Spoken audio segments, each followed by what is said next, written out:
الحمد لله وكفى وسلام على عباده الذين اصطفى أما بعد فقد قال الله تبارك وتعالى في القرآن المجيد والفرقان الحميد فأعوذ بالله من الشيطان الرجيم بسم الله الرحمن الرحيم جزاكم الله إنما الصدقات للفقراء والمساكين والعاملين عليها والمؤلفة قلوبهم وفي الرقاب والغارمين وفي سبيل الله وابن السبيل فريضة من الله والله عليم حكيم. وقد ورد في الحديث قال النبي صلى الله عليه وسلم بني الإسلام على خمس شهادة أن لا إله إلا الله وأن محمد رسول الله وإقام الصلاة وإيتاء الزكاة والحج وصوم رمضان أو كما قال عليه الصلاة والسلام.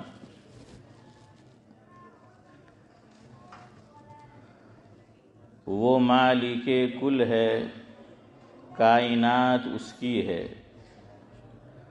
وہ مالک کل ہے، کائنات اس کی ہے.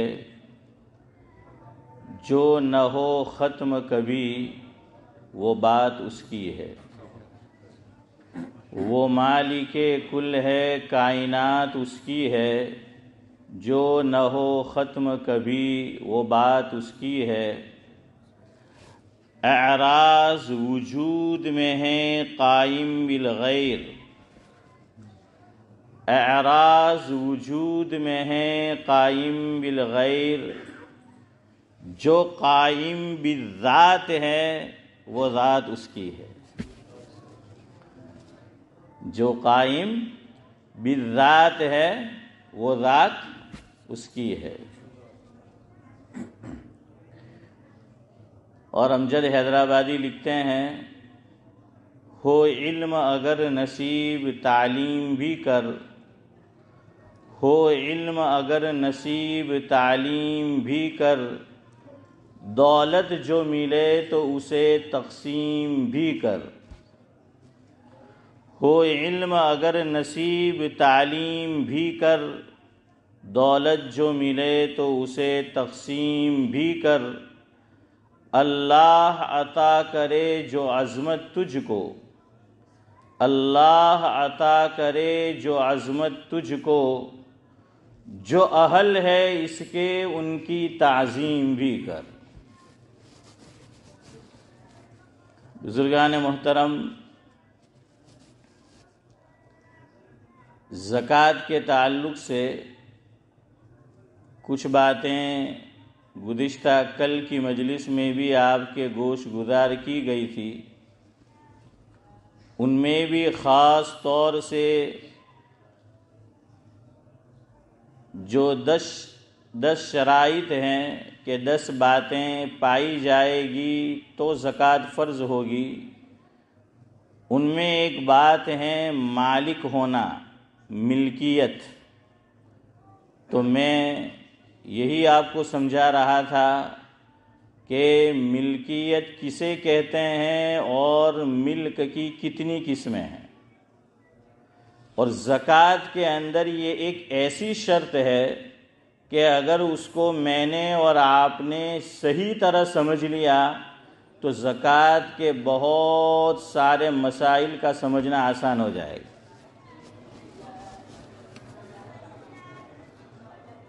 شروع سے چلتے ہیں کہ زکوٰۃ میں 10 شرائط ہیں. 10 باتیں پائی جائے گی تو زکوٰۃ یہ فرض ہوگی. نمبر 1، آدمی کیا ہو؟ مسلمان ہو. نمبر 2، عاقل ہو. نمبر 3، بالغ ہو. نمبر 4، آزاد ہو. پہلے زمانے میں غلام اور باندی ہوا کرتے تھے تو آزاد ہو. اور نمبر 5، مال کا مالک ہو.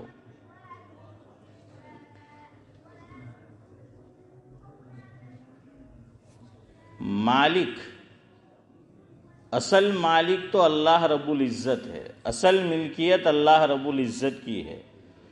آج پھر ہم پہلے وہی بات جو کل میں نے آپ کے سامنے رکھی تھی اس کو ایک الگ انداز میں پیش کروں گا، تاکہ میرا اور آپ کا یہ یقین بنے، یہ عقیدہ بنے کہ جو کچھ ہے میرے اور آپ کے پاس وہ سب خدا کا ہے، وہ سب خدا کا دیا ہوا ہے،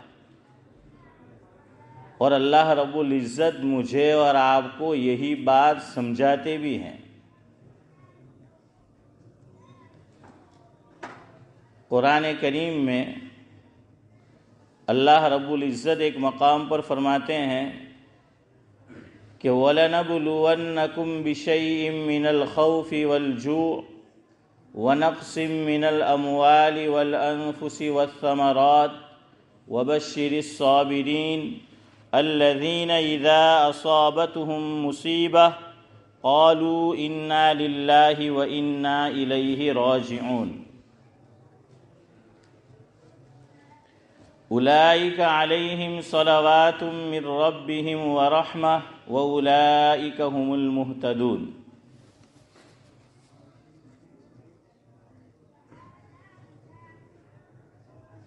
إنا لله وإنا إليه راجعون،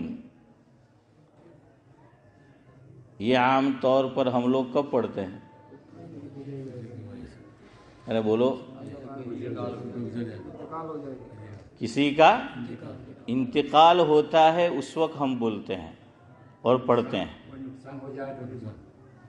نہیں، میں نے کہا عام طور پر، وہ بات تو صحیح ہے، وہ تو حدیث میں آنے کو تو یوں بھی آیا ہے جس کا مفہوم ہے کہ امی جان حضرت عائشہ رضی اللہ تعالی عنہا حضرت نبی کریم صلی اللہ علیہ وسلم کے ساتھ تشریف فرما تھی، چراغ جل رہا تھا، ہوائی چراغ بجھ گیا، چراغ کے بجھنے پر اللہ کے نبی صلی اللہ علیہ وسلم کی زبان مبارک سے یہ جملہ ادا ہوا، انا للہ و انا الیہ راجعون۔ خیر یہاں تو بجلی نہیں جاتی ہے، ہاں انڈیا میں بھی اب کچھ اچھا نظام ہے، لیکن ہم نے جو بچپن گزارا تو بجلی جاتی تھی۔ اب ہمارا حال دیکھیے ہے بھائی، مقصود کیا ہوتا تھا؟ بجلی گئی تو انا للہ پڑھنا چاہیے، لیکن گھر کا مرد عام طور سے કેટલી વખત કીધું કે રોજ રાતના આ ટાઈમે લાઈટ જાય તો ફાનુસ હલગાઈને મૂકવું જોઈએ ને પહેલે જ, હે દીવો પાસે નહીં મળે તો કે જો હવે હવે હવે હોડવા નીકળી દીવો, એમ કે ખબર નહીં તને કે રોજ રાતના લાઈટ જાય તો આપની ઉલટી ગાડી ચલતી ہے۔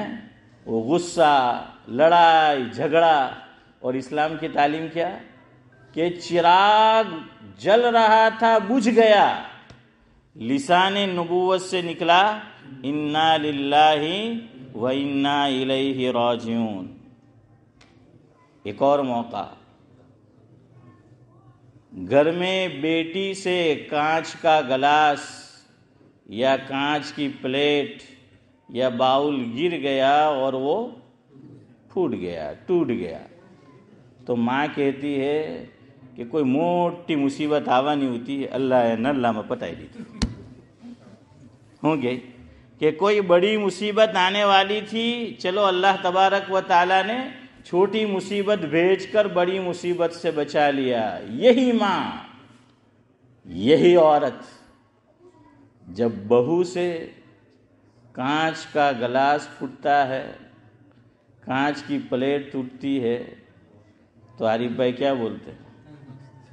હા બસ એ બધું મફતનું છે, પોતાના બાપના ઘેર હોતે તો આવું કરતે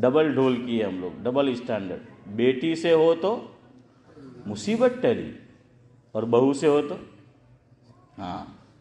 اور داماد اگر بہو کا کہنا مانتا ہے، داماد بیٹی کا کہنا مانتا ہے تو کیا ہمارو جمائی تو لاکھوں میں ایک છે. હા અમારો જમાય તો લાખોમાં એક છે એમ કે કેવું પડે એમ કે બધું અમારી જે છોકરી કહે ને એવું જ કરે તો એમ કે. اور اسی ماں کا بیٹا جتنا داماد مانتا ہے اتنا نہیں، اس سے آدھی بات اگر بیٹا مان لے تو کہ جورو کا غلام ہو گیا ہے. اس سے آگے تھے کہ خبر نہیں એમ કે એને માનતા કે હું તાવીજ લઈને આવી કે અમારા પોયરા પર તો આખો કબજો જ કરી લીધો. કે ખબર નહીં, આપણને તાવીજ જ યાદ આવે બધી વાતમાં, અલ્લાહ યાદ નહીં આવે, તાવીજ યાદ આવે. یقین اللہ پہ نہیں ہے، تعویذ پہ. تو کیا کہتے ہیں کہ یہ આ તો બૈરીનો ગુલામ થઈ ગયો એમ કે. خیر یہ موقع بھی ہے انا للہ و انا الیہ راجعون پڑھنے کا، کوئی چیز ٹوٹ جائے. حدیث پاک میں اللہ کے نبی صلی اللہ علیہ وسلم نے فرمایا کہ کل عندہ باجل مسمى. اللہ تبارک و تعالیٰ نے مفہوم ہے کہ ہر چیز کا ایک وقت مقرر کیا ہے، ایک مدت متعین ہے کہ یہ چیز کہاں تک چلے گی. ارے یہ پھوٹ گیا، ٹوٹ گیا، ختم ہو گیا، یہ اللہ تبارک و تعالیٰ کی طرف سے مقرر تھا. ہاں آدمی کو احتیاط کرنا چاہیے، جان بوجھ کے نہیں کرنا ہے، اور کرتے بھی ہے. لیکن ہر چیز کا ایک وقت ہے کہ وہ ختم ہوگا، وہ ختم ہونا ہے. باقی رہنے والی چیز صرف اللہ کی ہے. کل شیء ہالک الا وجہہ لہ الحکم والیہ ترجعون. کل من علیہا فان ویبقى وجہ ربک ذو الجلال والاکرام. وہ غالب نے کہا تھا کہ موت کا ایک دن معین ہے، موت کا ایک دن معین ہے، نیند کیوں پھر رات بھر نہیں آتی. ہاں وہ کہتے ہیں کہ کیوں ڈرتے ہو مرنے سے. ایک مطلب یہ بھی ہے، ایک دوسرا مطلب بھی ہے. تو بہرحال جانا تو ہے ہی دنیا سے، ہر چیز کو فنا ہونا ہے، یہ عالم عالم فنا ہے.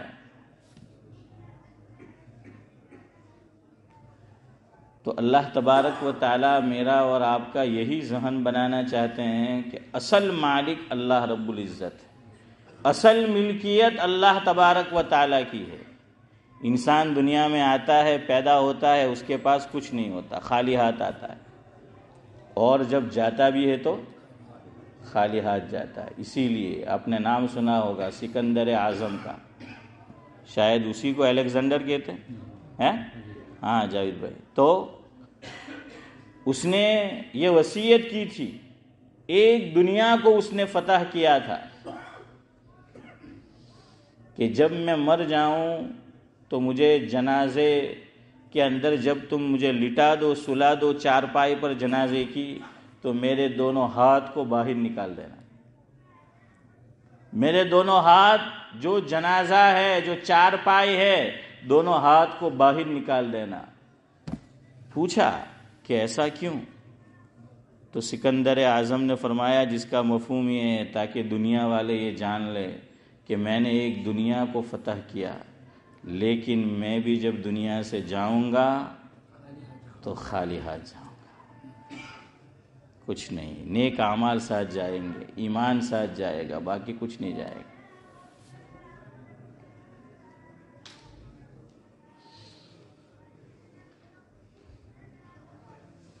یہی ہوتا ہے. آدمی یو کے میں آیا یا یہیں پیدا ہوا، رات دن محنت کرتا ہے، 40 سال کے قریب جا کر اپنا گھر بائی کرتا ہے، کم و بیش 40 سال کا ہو گیا، 60 65 سال 70 سال. اور میں کہا کرتا ہوں کہ ایک وقت تھا کہ تو نے گھر کو بائی کیا تھا، اور ایک وقت آئے گا سعد اللہ صاحب کہ اب تو اس کو بائی کرے گا. اب بائی بائی ہے، ٹاٹا بائی بائی. ایک وقت تھا ہائے ہائے ہائے گھر کے لیے ہائے ہائے ہائے کر کے بائی کیا، اور وقت آتا ہے کہ پھر اس کو بائی بائی جو ہے وہ کرنا پڑتا ہے. کیا ہے آدمی کے پاس؟ کچھ نہیں. اصل اللہ تعالیٰ یہی بتانا چاہتے ہیں کہ مالک میں ہوں، ملکیت میری ہے. مجھے بتانا یہ تھا کہ عام طور پر ہم انتقال کے موقع پر یہ پڑھتے ہیں. ہمارے الیاس بھائی نے فرمایا کہ مصیبت کے موقع پر بھی. میں نے کہا وہ ٹھیک ہے، لیکن پڑھتا کون ہے؟ اس لیے میں نے 2-3 مثالیں دی.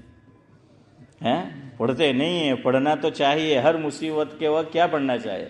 اللہ تعالیٰ خود فرما رہے ہیں کہ وَلَنَبْلُوَنَّكُمْ بِشَيْءٍ مِّنَ الْخَوْفِ وَالْجُوعِ وَنَقْصٍ مِّنَ الْأَمْوَالِ وَالْأَنفُسِ وَالثَّمَرَاتِ. اور قربان جائیے اللہ رب العزت پر. من تبعیضیہ ہے. وَلَنَبْلُوَنَّكُمْ بِشَيْءٍ مِّنَ الْخَوْفِ. من تبعیضیہ ہے کہ ہم تمہیں تھوڑا سا آزمائیں گے. کتنا سا؟ تھوڑا سا آزمائیں گے. خوف، بھوک، جان میں کمی، مال میں کمی، پھلوں میں کمی. اور امام شافعی رحمۃ اللہ علیہ کا ملفوظ یہ ہے کہ یہاں والثمرات سے مراد ہے چھوٹا بچہ. حضرت امام شافعی کا قول ہے کہ یہاں چھوٹا بچہ، کہ تمہارا چھوٹا بچہ، اسے ہم اپنے پاس بلا لیں گے. اللہ نے خود فرما دیا. لیکن فرمایا کہ جب مصیبت پہنچتی ہے تو صابرین جو ہوتے ہیں تو فرمایا ان کی زبان سے کیا نکلتا ہے؟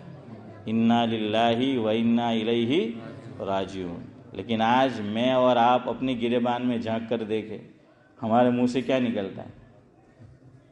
گاڑی کا ایکسیڈنٹ ہو گیا، اللہ نہ کرے، صبح گھر سے نکلا دیکھے آج ہمارے لوگ فلانا موڑو જોઈલું ને પેલો મનહૂસ એને જોયું એમ કે આજે આપણે ઠોકાયા.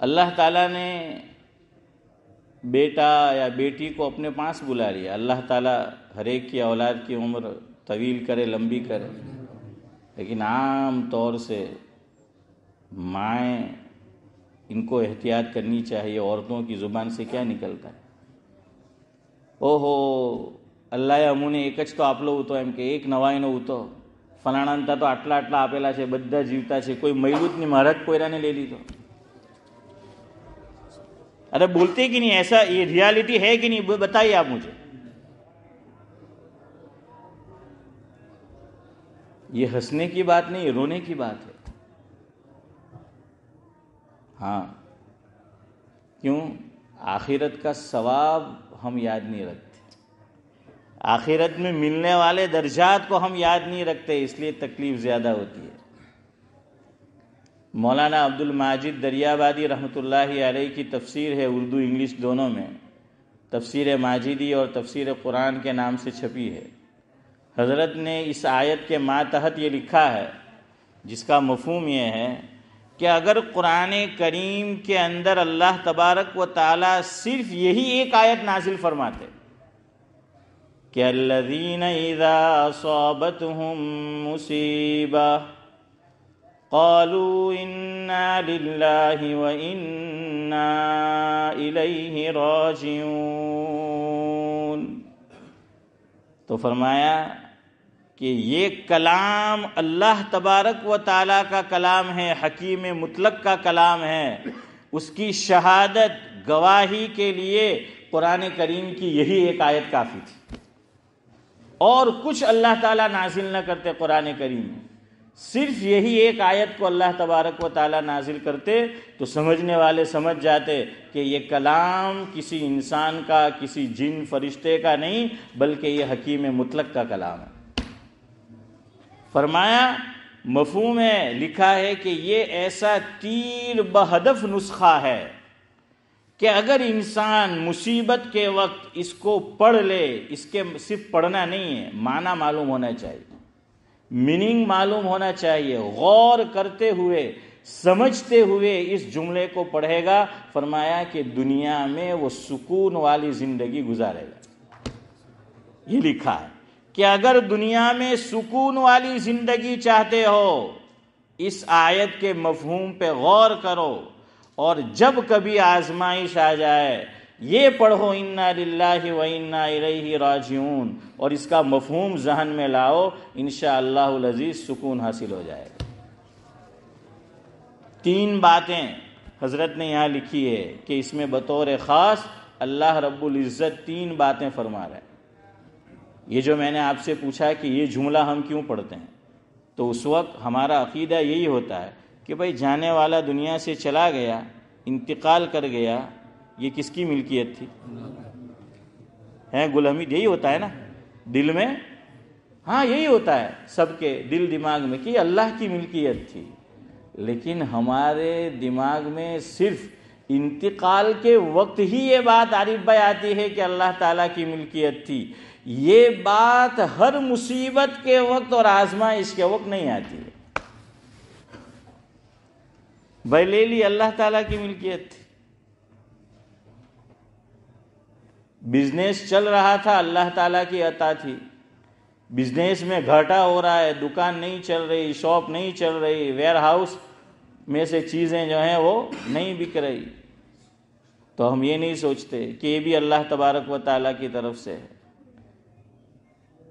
ان للہ ما اخذ وله ما اعطى.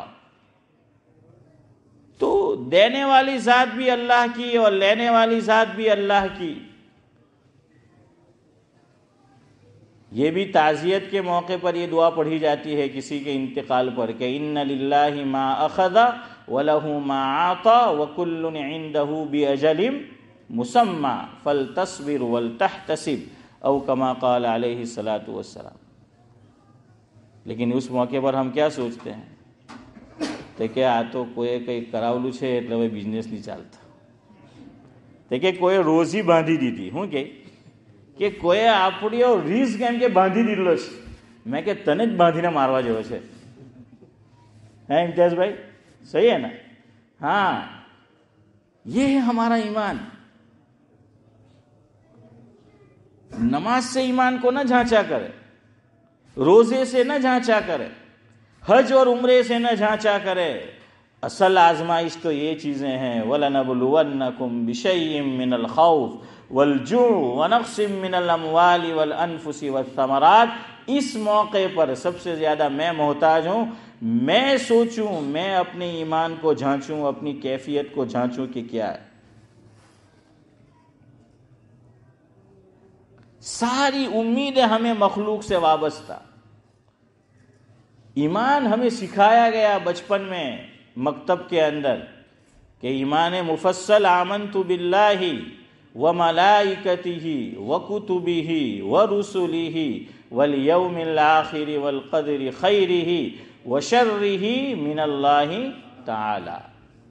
ہاں والقدر خیرہ وشرہ من اللہ تعالی. لیکن ہمارا معاملہ الٹا ہے.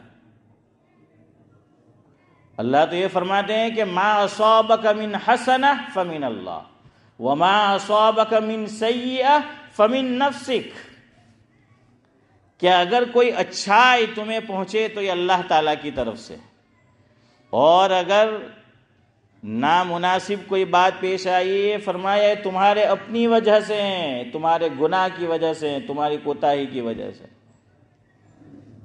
لیکن دونوں موقع پر ہم الٹا سوچتے ہیں. کوئی بلائیں ہمیں پہنچتی ہیں، مال ملتا ہے تو ہم کیا کہتے ہیں یہ تو میری محنت کا نتیجہ ہے، میری ٹریننگ کا نتیجہ ہے. اللہ کی طرف ہم منسوب نہیں کرتے.